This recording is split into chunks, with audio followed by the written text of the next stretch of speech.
എല്ലാ വിദ്യാർത്ഥികൾക്കും പുതിയൊരു വീഡിയോയിലേക്ക് സ്വാഗതം.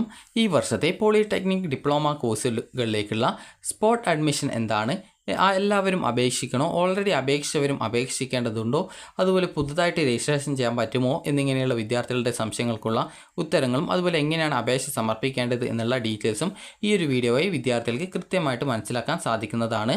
അപ്പോൾ വിദ്യാർത്ഥികൾക്ക് ഇതുവരെ അപേക്ഷ സമർപ്പിക്കാത്ത വിദ്യാർത്ഥികൾക്ക് വൺ ടൈം രജിസ്ട്രേഷൻ ചെയ്യാനുള്ള അവസരവും ഈ ഒരു ഘട്ടത്തിൽ ഉണ്ടായിരിക്കുന്നതായിരിക്കും. അപ്പോൾ വിദ്യാർത്ഥികൾക്ക് ഈ ഒരു സെക്കൻഡ് അലോട്ട്മെൻറ്റിൽ പോളിടെക്നിക് ഡിപ്ലോമ കോഴ്സിലേക്ക് അലോട്ട്മെൻറ്റ് കിട്ടിയിട്ടുണ്ടെങ്കിൽ അഡ്മിഷൻ നേടാനുള്ള ലാസ്റ്റ് ഡേറ്റ് നാളെയാണ്. അതായത് ജൂലൈ 17-ാം തീയതിയാണ് വിദ്യാർത്ഥികൾക്ക് അഡ്മിഷൻ നേടാനുള്ള ലാസ്റ്റ് ഡേറ്റ് എന്ന് പറയുന്നത്. അപ്പോൾ രണ്ടാമത്തെ അലോട്ട്മെൻറ്റ് പ്രകാരം അഡ്മിഷൻ നേടാൻ ആഗ്രഹിക്കുന്നവർ ഈ ഒരു നാളെ വൈകുന്നേരം 4-ന് മുമ്പായിട്ട് അഡ്മിഷൻ എടുക്കാനായിട്ട് ശ്രദ്ധിക്കുക. നിങ്ങളുടെ ഒന്നാം വർഷത്തെ ഡിപ്ലോമ ക്ലാസ്സുകൾ, അതായത് ഒന്നാം സെമസ്റ്റർ ക്ലാസ്സുകൾ ജൂലൈ 29-നാണ് തുടങ്ങുന്നത്. അപ്പോൾ വിദ്യാർത്ഥികൾക്ക് ഇവിടെ എങ്ങനെയാണ് ഈ രജിസ്ട്രേഷൻ ചെയ്യേണ്ടത് എന്നുള്ളത് പറയാം. അതിനു മുമ്പായിട്ട് ആർക്കൊക്കെ അപേക്ഷിക്കാം എന്ന് പറയാം. അപ്പോൾ ഇതുവരെ അപേക്ഷ സമർപ്പിക്കാത്ത വിദ്യാർത്ഥികൾക്ക് വൺ ടൈം രജിസ്ട്രേഷൻ ഈ ഒരു ഭാഗത്തായിട്ട് വരുന്നതായിരിക്കും. അതുവഴി വിദ്യാർത്ഥികൾക്ക് പുതിയ രജിസ്ട്രേഷൻ ചെയ്യാനുള്ള സൗകര്യം ഉണ്ടാകുന്നതാണ്. അതുപോലെ തന്നെ ഓൾറെഡി അപേക്ഷിച്ച് അലോട്ട്മെൻറ്റ് കിട്ടാത്ത വിദ്യാർത്ഥികൾക്ക്, അതുപോലെ തന്നെ നിങ്ങൾക്ക് സ്പോട്ട് അഡ്മിഷനിൽ പങ്കെടുക്കാൻ ആഗ്രഹിക്കുന്ന വിദ്യാർത്ഥികൾ, അതായത് നിങ്ങൾ ഓൾറെഡി ഈ ഒരു പോളിടെക്നിക്കിൽ രജിസ്ട്രേഷൻ ചെയ്തിട്ടുണ്ടെങ്കിൽ കൂടി ഈ ഒരു കൗൺസിലിംഗിൽ രജിസ്ട്രേഷൻ ചെയ്താൽ മാത്രമേ നിങ്ങളെ കൗൺസിലിംഗ്, അതായത് സ്പോട്ട് അഡ്മിഷനിൽ പങ്കെടുപ്പിക്കുകയുള്ളൂ. അപ്പോൾ അതുകൊണ്ട് തന്നെ കൗൺസിലിംഗ് രജിസ്ട്രേഷൻ നിർബന്ധമായിട്ടും ചെയ്യേണ്ടതാണ്. ഈ ഒരു ഭാഗത്തായിട്ട് കൗൺസിലിംഗ് രജിസ്ട്രേഷൻ എന്നുള്ള ഒരു ലിങ്ക് വരും. നിങ്ങൾക്ക് ആ ഒരു ലിങ്കിൽ ക്ലിക്ക് ചെയ്ത് കഴിഞ്ഞാൽ വിദ്യാർത്ഥികൾക്ക് പിന്നീട് അടുത്ത പേജിൽ നിങ്ങൾക്ക് ഇതേ രീതിയിലാണ് കാണാൻ സാധിക്കുക. അതായത് ഇതേ രീതിയല്ല, ഇതിനോടൊപ്പം മറ്റൊരു ബോക്സ് കൂടി ഉണ്ടാകുന്നതാണ്. അതായത് ഇതിൻ്റെ മുകളിലായിട്ട് നിങ്ങൾക്ക് പിന്നീട് ആ ഒരു നോഡൽ പോളിടെക്നിക് കോളേജ് സെലക്ട് ചെയ്ത് കൊടുക്കാനുള്ള ഓപ്ഷൻ ഉണ്ടാവും. അതാദ്യം നിങ്ങൾ സെലക്ട് ചെയ്ത് കൊടുക്കണം. അതിനുശേഷം നിങ്ങളുടെ ആപ്ലിക്കേഷൻ നമ്പറാണ് കൊടുക്കേണ്ടി വരിക. ആപ്ലിക്കേഷൻ നമ്പറും അതിനുശേഷം നിങ്ങളുടെ ഈ ഒരു ഡേറ്റ് ഓഫ് ബർത്ത് അല്ല, അതിന് പകരം നിങ്ങൾ ആ ഒരു ഡേറ്റ് ഓഫ് ബർത്തോ അല്ലെങ്കിൽ മൊബൈൽ നമ്പറാണ് കൊടുക്കേണ്ടി വരിക. അപ്പോൾ അത് കറക്റ്റായിട്ട് ഡേറ്റ് ഓഫ് ബർത്ത് എന്നാണ് തോന്നുന്നത്. അപ്പോൾ അത് കറക്റ്റായിട്ട് കൊടുക്കുക. കൊടുത്ത ശേഷം നിങ്ങൾ ഓക്കെ അല്ല സബ്മിറ്റ് കൊടുക്കുക. സബ്മിറ്റ് ചെയ്ത് കഴിഞ്ഞാൽ പിന്നീട് നിങ്ങൾക്ക് അപ്പോൾ പിന്നീട് വിദ്യാർത്ഥികൾക്ക് അടുത്ത പേജിലേക്കല്ല, നേരത്തെയുള്ള ആ ഒരു പേജിലേക്ക്, ഹോം പേജിലേക്ക് വരണം. അതിനുശേഷം വിദ്യാർത്ഥികൾക്ക് നിങ്ങളുടെ ഈ ഒരു സ്ലിപ്പ് ഡൗൺലോഡ് ചെയ്തെടുക്കേണ്ടാവും. അതായത് നിങ്ങളുടെ ഈ ഒരു സ്ലിപ്പ് എന്ന് പറയുന്നത് നിങ്ങളുടെ കൗൺസിലിംഗ് രജിസ്ട്രേഷൻ്റെ സ്ലിപ്പാണ്. അത് ക്ലിക്ക് ചെയ്ത് നിങ്ങൾ നേരത്തെ പറഞ്ഞതുപോലെ നിങ്ങളുടെ ഏത് നോഡൽ പോളിടെക്നിക് കോളേജാണ് സെലക്ട് ചെയ്യുന്നത് ആ ഒരു പോളിടെക്നിക് കോളേജ് സെലക്ട് ചെയ്യുക. അതിനുശേഷം നിങ്ങൾ ഓൾറെഡി സെലക്ട് ചെയ്ത പോളിടെക്നിക് കോളേജാണ് സെലക്ട് ചെയ്യേണ്ടത്. അത് ഈ ഒരു രീതിയിൽ സെലക്ട് ചെയ്ത ശേഷം നിങ്ങളുടെ ആപ്ലിക്കേഷൻ നമ്പറും അതുപോലെ ഡേറ്റ് ഓഫ് ബർത്ത് കൂടി നൽകി സബ്മിറ്റ് ചെയ്ത് കഴിഞ്ഞാൽ നിങ്ങൾക്ക് നിങ്ങളുടെ ആ ഒരു കൗൺസിലിംഗ് രജിസ്ട്രേഷൻ്റെ ആ ഒരു സ്ലിപ്പ് നിങ്ങൾക്ക് ഡൗൺലോഡ് ചെയ്യാൻ പറ്റുന്നതാണ്. അത് ഡൗൺലോഡ് ചെയ്ത് അതിൻ്റെ ഒരു പ്രിൻ്റ് ഔട്ട് എടുത്തു വെക്കേണ്ടതാണ്. അപ്പോൾ ഈ രീതിയിൽ നിങ്ങൾ ഒരു വിദ്യാർത്ഥിക്ക് ഒരു ജില്ലയിലല്ല 2-3 ജില്ലകളിലേക്ക് വേണമെങ്കിൽ, അതായത് എത്ര ജില്ലയിലേക്ക് വേണമെങ്കിലും അപ്ലൈ ചെയ്യാനായിട്ട് സാധിക്കുന്നതാണ്. അതുപോലെ തന്നെ വിദ്യാർത്ഥികൾക്ക് അതിനുശേഷം പിന്നീട് ഈ ഒരു ആപ്ലിക്കേഷൻ്റെ ലാസ്റ്റ് ഡേറ്റ് വരുന്ന സമയത്ത് തന്നെ ഈ ഒരു വെബ്സൈറ്റിൽ അതിൻ്റെ ഷെഡ്യൂൾ പ്രസിദ്ധീകരിക്കും. അതായത് ഓരോ കോളേജിലും എപ്പോഴാണ്, അതായത് 14 ജില്ലകളിലായിട്ട് ടോട്ടൽ 14 നോഡൽ പോളിടെക്നിക് കോളേജാണുള്ളത്. നോഡൽ പോളിടെക്നിക് കോളേജ് കൊണ്ട് ഉദ്ദേശിക്കുന്നത് നിങ്ങൾക്ക് ഇപ്പോൾ പോസ്റ്റ് ഓഫീസിൻ്റെ ഏറ്റവും ഹയർ ആയിട്ടുള്ള ഓഫീസ് നിങ്ങൾക്ക് അറിയാം, ഈ ഒരു ഹെഡ് പോസ്റ്റ് ഓഫീസ് എന്ന് കേട്ടിട്ടുണ്ടാകും. അതേ രീതിയിൽ തന്നെയാണ് ഒരു ജില്ലയിലെ പോളിടെക്നിക് കോളേജിലെ ഹെഡ് പോളിടെക്നിക് കോളേജാണ് നോഡൽ പോളിടെക്നിക് കോളേജ് എന്ന് പറയുന്നത്. അപ്പോൾ ആ ഒരു പോളിടെക്നിക് കോളേജിൽ വെച്ചിട്ടാണ് ഈ ഒരു അലോട്ട്മെൻറ്റ് നടത്തുന്നത്. അപ്പോൾ അതുകൊണ്ട് തന്നെ നിങ്ങൾ പിന്നീട് അതിൻ്റെ ഷെഡ്യൂൾ കറക്റ്റായിട്ട് ഈ ഒരു ഭാഗത്തായിട്ട് ഈ ഒരു അലോട്ട്മെൻറ്റ് ഷെഡ്യൂൾ എന്ന് പറഞ്ഞുകൊണ്ട് നിങ്ങൾക്ക് ലിങ്ക് കാണാൻ പറ്റും. അതിൽ ക്ലിക്ക് ചെയ്ത ശേഷം പിന്നീട് വരുന്ന പേജിൽ നിങ്ങൾക്ക് ഈ ഒരു 14 നോഡൽ പോളിടെക്നിക് കോളേജിൻ്റെ ഡീറ്റെയിൽസും ഉണ്ടാവും. അപ്പോൾ അതിൻ്റെ സൈഡിലായിട്ട് നിങ്ങൾക്കൊരു ഡൗൺലോഡ് ചെയ്യാനുള്ള ഒരു ബട്ടണും കൊടുത്തിട്ടുണ്ടാകും. അതായത് ഈ ഒരു രീതിയിൽ നിങ്ങൾക്ക് ഈ ഒരു രീതിയിൽ ഡൗൺലോഡ് ചെയ്ത് കൊടുക്കാനുള്ള ബട്ടൺ ഉണ്ടാവും.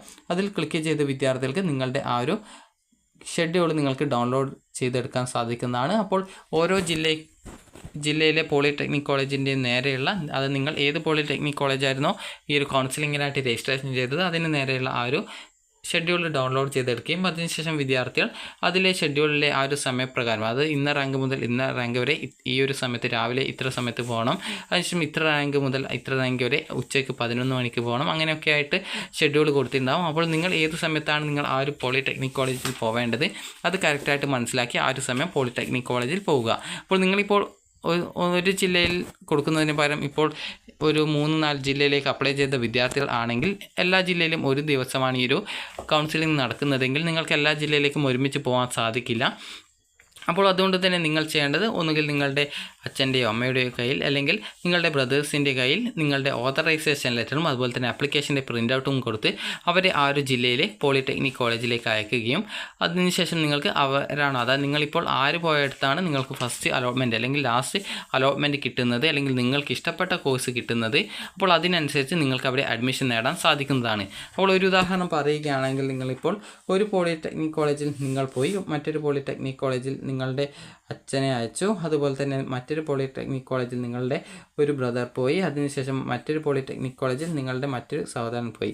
അപ്പോൾ ഇങ്ങനെ പോയ സമയത്ത് നിങ്ങൾക്ക് അതായത് ആദ്യം നിങ്ങൾക്ക് ഒരു കോളേജിലും കിട്ടിയിട്ടില്ല, അതുപോലെ തന്നെ നിങ്ങൾ പോയടുത്ത് നിങ്ങൾക്ക് അലോട്ട്മെൻറ്റ് കിട്ടിയിട്ടില്ല എന്ന് കരുതുക. അതേസമയം നിങ്ങളുടെ അച്ഛൻ പോയടുത്ത് നിങ്ങൾക്ക് അവിടെ ഒരു കോളേജിൽ കിട്ടി, ഉദാഹരണത്തിന് നിങ്ങൾക്ക് മെക്കാനിക്കൽ കിട്ടിയിരിക്കുന്നു എന്ന് കരുതുക. അപ്പോൾ അങ്ങനെയെങ്കിൽ നിങ്ങൾ ചെയ്യേണ്ട പ്രധാനപ്പെട്ട കാര്യം അതായത് നിങ്ങൾക്കിപ്പോൾ ആ ഒരു മെക്കാനിക്കൽ കോഴ്സ് ആ ഒരു കിട്ടിയ കോളേജിൽ താല്പര്യമുണ്ട്, അതായത് ആ ഒരു ജില്ലയിലെ കോളേജിൽ പോകാൻ താല്പര്യമുണ്ടെങ്കിൽ നിങ്ങൾ ചെയ്യേണ്ടത് നിങ്ങൾ അയച്ചിട്ടുണ്ടായിരുന്ന അതായത് നിങ്ങൾ ബാക്കിയുള്ള ആ ഒരു 4 കോളേജിലേക്ക് അത് ബാക്കിയുള്ള 2 കോളേജിലേക്ക് അയച്ചിട്ടുണ്ടായിരുന്ന നിങ്ങളുടെ ആ ഒരു സഹോദരന്മാരോട് അവിടെ അലോട്ട്മെൻറ്റിൽ പങ്കെടുക്കേണ്ടതില്ല എന്ന് പറഞ്ഞുകൊണ്ട് നിങ്ങളുടെ അച്ഛൻ പോയിട്ടുള്ള ആ ഒരു കോളേജിൽ കിട്ടിയിട്ടുള്ള ആ ഒരു മെക്കാനിക്കൽ എഞ്ചിനീയറിങ്ങിൻ്റെ ആ ഒരു സീറ്റ് കൺഫേം ചെയ്യുക. അപ്പോൾ നിങ്ങൾക്ക് അവിടെ ആ ഒരു ഫീസും അതുപോലെ തന്നെ മറ്റ് ഡീറ്റെയിൽസും നിങ്ങൾ അടച്ചു കഴിഞ്ഞാൽ നിങ്ങൾക്ക് ആ ഒരു സീറ്റ് കൺഫേം ആയി. പിന്നീട് അടുത്ത ദിവസം തന്നെ ആ ഒരു അലോട്ട്മെൻറ്റ് കിട്ടിയ പോളിടെക്നിക് കോളേജിൽ നിങ്ങൾക്ക് നേരിട്ട് പോയിട്ട് തന്നെ അതായത് അഡ്മിഷൻ എടുക്കാനായിട്ട് സാധിക്കുന്നതാണ്. അപ്പോൾ ഈ രീതിയിൽ നിങ്ങൾക്ക് ഈ ഒരു സ്പോട്ട് അഡ്മിഷൻ വഴി അതായത് ഒന്നിലധികം ജില്ലയിലേക്ക് പങ്കെടുക്കാനായിട്ട് സാധിക്കുന്നതാണ്. ഒരു ജില്ലയിൽ നിങ്ങൾ പങ്കെടുക്കുന്ന ജില്ല ഏതാണോ അവിടെ നിങ്ങൾ പോകുന്ന സമയത്ത് നിങ്ങളുടെ എല്ലാവിധ അപേക്ഷയോടൊപ്പം നൽകിയ ഒറിജിനൽ സർട്ടിഫിക്കറ്റും ആപ്ലിക്കേഷൻ്റെ പ്രിൻ്റ് ഔട്ടും അതുപോലെ ഈ ഒരു ഫീസ് അടക്കാനുള്ള ആ ഒരു ATM കാർഡ് അതായത് ഡെബിറ്റ് കാർഡും എടുത്തുകൊണ്ട് പോവേണ്ടതാണ്. കാരണം അലോട്ട്മെൻറ്റ് കിട്ടിക്കഴിഞ്ഞാൽ ആ ഒരു സമയത്ത് തന്നെ ആ ഒരു സീറ്റ് ഉറപ്പാക്കുന്നതിനായിട്ട് വിദ്യാർത്ഥികൾ ആ ഒരു അഡ്മിഷൻ ഫീസ് അടക്കേണ്ടതായിട്ട് വരുന്നതാണ്. ബാക്കി PTA ഫണ്ടും മറ്റു കാര്യങ്ങളൊക്കെ വിദ്യാർത്ഥികൾ അലോട്ട്മെൻറ്റ് വെച്ച കോളേജിലാണ് അടക്കേണ്ടത്. അപ്പോൾ വിദ്യാർത്ഥികൾക്ക് ഈ ഒരു ജൂലൈ 17-ാം തീയതി മുതൽ 21-ാം തീയതി വരെയാണ് ഓൺലൈനായിട്ട് രജിസ്ട്രേഷൻ ചെയ്യാനായിട്ട് സാധിക്കുന്നത്. അപ്പോൾ വിദ്യാർത്ഥികൾ ഈ ഒരു രജിസ്ട്രേഷൻ അതായത് ഇതുവരെ അലോട്ട്മെൻറ്റിന് അപേക്ഷിച്ച വിദ്യാർത്ഥികളും അതുപോലെ തന്നെ അപേക്ഷിച്ച അലോട്ട്മെൻറ്റ് കിട്ടാത്ത വിദ്യാർത്ഥികളും ഈ ഒരു സ്പോട്ട് അഡ്മിഷനിൽ പങ്കെടുക്കാൻ താല്പര്യപ്പെടുന്ന വിദ്യാർത്ഥികളും കൗൺസിലിംഗ് രജിസ്ട്രേഷൻ ചെയ്യേണ്ടതാണ്. ഇതുവരെ രജിസ്ട്രേഷൻ ചെയ്യാത്ത വിദ്യാർത്ഥികൾ 1 ടൈം രജിസ്ട്രേഷൻ ചെയ്ത ശേഷമായിരിക്കണം ഈ ഒരു കൗൺസിലിംഗ് രജിസ്ട്രേഷൻ ചെയ്യേണ്ടത്. അപ്പോൾ വിദ്യാർത്ഥികൾക്ക് 17-ാം തീയതി മുതൽ 21-ാം തീയതി വരെയാണ് ഈ ഒരു കൗൺസിലിംഗ് രജിസ്ട്രേഷൻ ചെയ്യാനായിട്ട് സാധിക്കുക. അതുപോലെ തന്നെ വിദ്യാർത്ഥികൾക്ക് അഡ്മിഷൻ ഫീസും അതുപോലെ തന്നെ മറ്റ് ഡീറ്റെയിൽസും പ്രോസ്പെക്ടസിൽ കൊടുത്തിട്ടുണ്ട്. കറക്റ്റായിട്ട് വിദ്യാർത്ഥികൾ പ്രോസ്പെക്ടസ് പരിശോധിച്ച് കഴിഞ്ഞാൽ നിങ്ങൾക്ക് ഗവൺമെൻറ് എയ്ഡഡ് അതുപോലെ തന്നെ സെൽഫ് ഫിനാൻസ് ക്യാപ്പ് അതുപോലെ തന്നെ LBS എന്നിങ്ങനെയൊക്കെയുള്ള കോളേജുകളിൽ വരുന്ന ഫീസ് ഡീറ്റെയിൽസ് നിങ്ങൾക്ക് മനസ്സിലാക്കാൻ സാധിക്കുന്നതായിരിക്കും. അപ്പോൾ അതിൽ നിങ്ങൾക്ക് ഫീ ഡീറ്റെയിൽസ് കൊടുത്തിട്ടുണ്ട്. അപ്പോൾ നിങ്ങൾക്ക് ഗവൺമെൻറ് കോളേജ് അല്ലെങ്കിൽ എയ്ഡഡിലാണ് കിട്ടുന്നതെങ്കിൽ നിങ്ങൾക്ക് അതായത് എയ്ഡഡ് കോളേജിലൊക്കെയാണ് കിട്ടുന്നതെങ്കിൽ നിങ്ങൾക്ക് ഏകദേശം ടോട്ടൽ ഫീസ് ഇനത്തിൽ വരുന്നത് ഈ ഒരു 10,000-ഓളം രൂപയാണ് വരിക. അതായത് നിങ്ങൾക്ക് ഏകദേശം 2,000-ഓളം രൂപ PTA ഫണ്ട് ഇനത്തിലൊക്കെ വരുന്നതായിരിക്കും. അത് കറക്റ്റായിട്ട് നിങ്ങൾ മനസ്സിലാക്കേണ്ടതാണ്.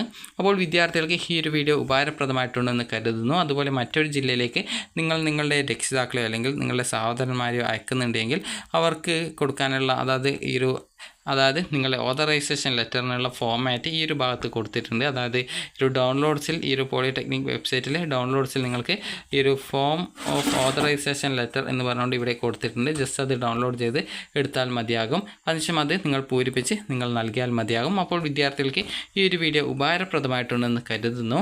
ഉപകാരപ്രദമായിട്ടുണ്ടെങ്കിൽ ലൈക്ക് ചെയ്യുക, ഷെയർ ചെയ്യുക. Thank you for watching.